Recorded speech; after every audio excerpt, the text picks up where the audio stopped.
May habang halos nasa 16 na talampakan at bigat na 30 kilo. Gusto niyo mag-ano eh? Gusto niyo mag-fold? Relax mo lang, relax.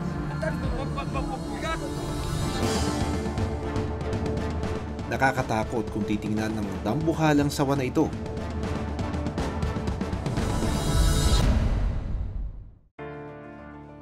Pero para kay Nanay Gregoria, isa siyang maamong alaga. Kunin na siya sa amin. Pag sinusundot ka ng tingting, nagagalit ako, diba? Alam yan. Mahal kita. Kahit ikaw ganyan ka lang, mahal kita.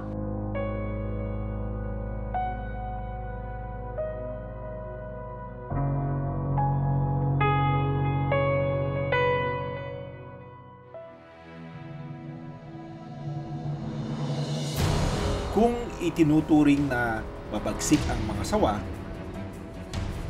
sa Dasmariñas, Cavite, ang sawang ito pamilya sa mag-inang si Gregoria at Christopher.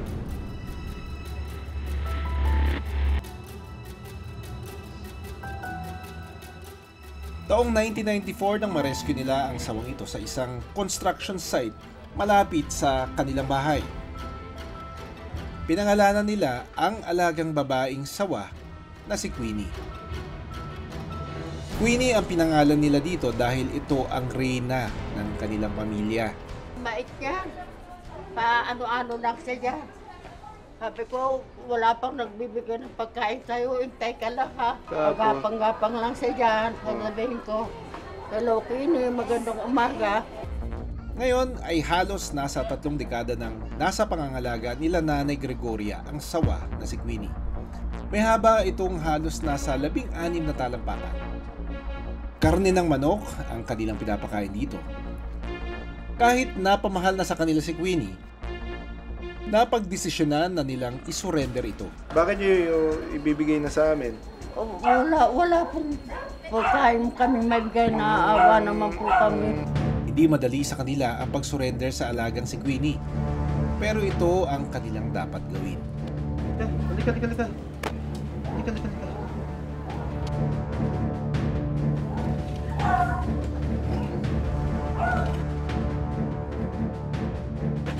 Ito muna ko.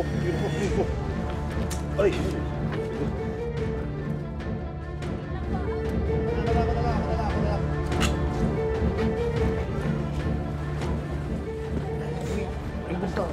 Unat na lang po, unat. Ayan yung tumae umihi. Sige lang. Very daunting yung itsura. Tignan mo, ang laki. A size like this would require like 4 or 5 people to carry, no, or to even restrain. Napaka-importante. At saka talagang malaki na nga ang pagkain nito. Since 15 years na nga siyang hindi masyado nakakawakan. Na talagang sungit, no? In fact, wala tayong struggle at all eh. I was trying to assess kanina kung pipigla siya or talagang manununggab, kagaya ng ibang mga rescue natin ng mga snakes.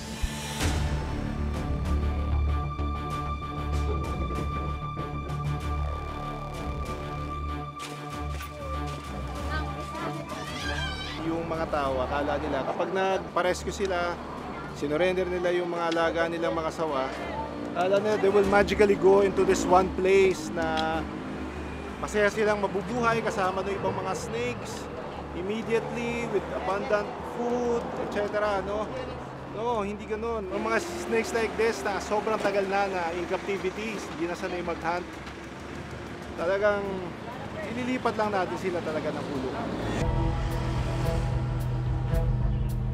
Sanay na humawak ng sawa ang residente ng Dasmariñas, Cavite na si Richard. Okay. Marami raw kasing ahas sa probinsya na kanyang kinalakihan.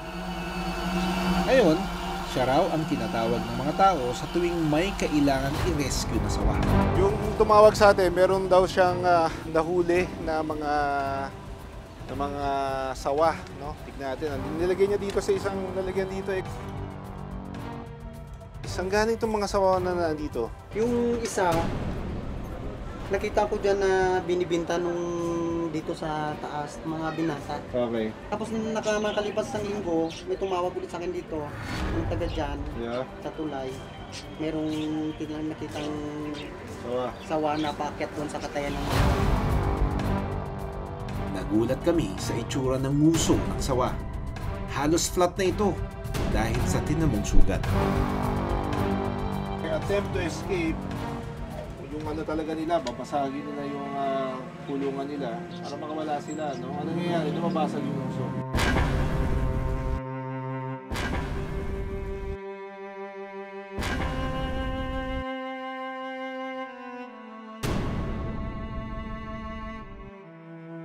Sige, kuhanin na namin to, ha? Dahil bagong huli lang ang mga sawang ito at hindi pa sanay sa tao, makikita pa rin ang kanilang pagka-agresibo. Yun nga lang, kapag kasi ganito na, mahirap na sila, madali na sila makita. Kapag mga ganito na kalalaki, kitang-kita mo na agad eh. Kaya ito yung size na usually nauhuli sila. At ito rin yung size, unfortunately, na marketable sila, binibenta sila kasi nga, kinakain na ito.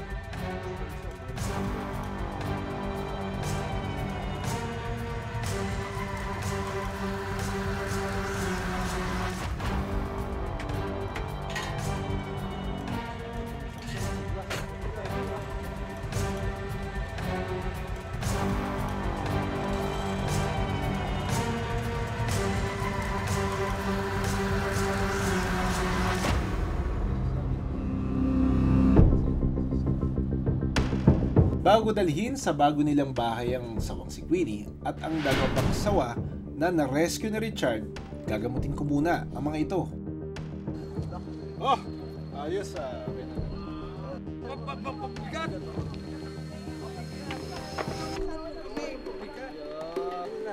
Gusto niyo mag-ano eh? Gusto niyo mag-relax mo lang, relax.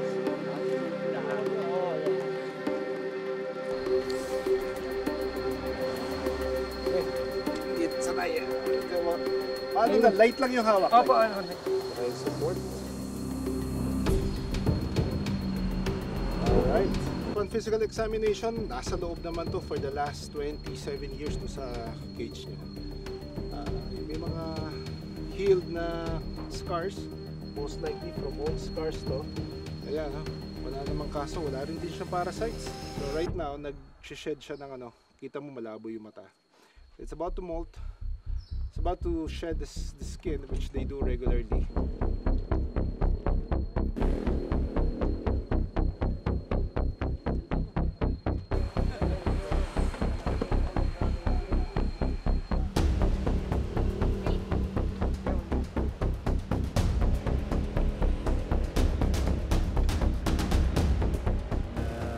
Iwasan lang natin to, kahit water lang.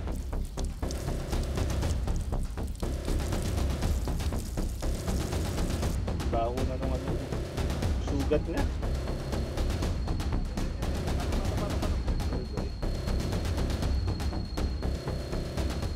feet in 5 inches. Okay, binigyan ko na siya ng ano, antibiotics para do sa nguso niya. Binigyan ko rin siya ng para sa pain. And also some vitamins, no? Importante yan sa kanila. Para makain. Hindi pa rin ito makakain kasi oral cavity yung affected eh. Hirap ito kumain.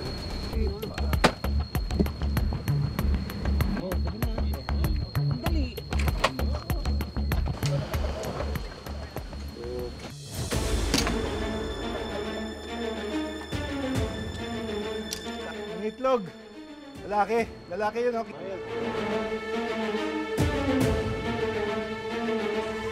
The antibiotics na ginamit natin will help that.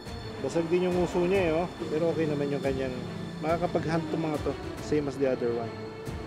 Masakit nga lang ito. Sakto na ito. Pansamantala muna naming dinala ang sawang si Queenie sa opisina ng Wildlife Rescue Center sa Cavite.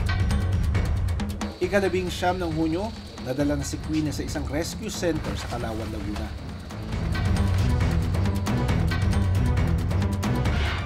Ang dalawang sawa naman ay na-release na namin sa wild malayo sa mga tao. Ang pagmamahal sa wildlife ay hindi masusukat sa pagkulong at pag-aalaga sa kanila sa loob ng mga enclosures. Mas maipapakita ang pagmamahal sa mga ito kung hahayaan natin silang mamuhay ng malaya sa kanilang natural na habitat. Maraming salamat sa panonood ng Born to be Wild. Para sa iba pang kwento tungkol sa ating kalikasan, mag-subscribe na sa GMA Public Affairs YouTube channel.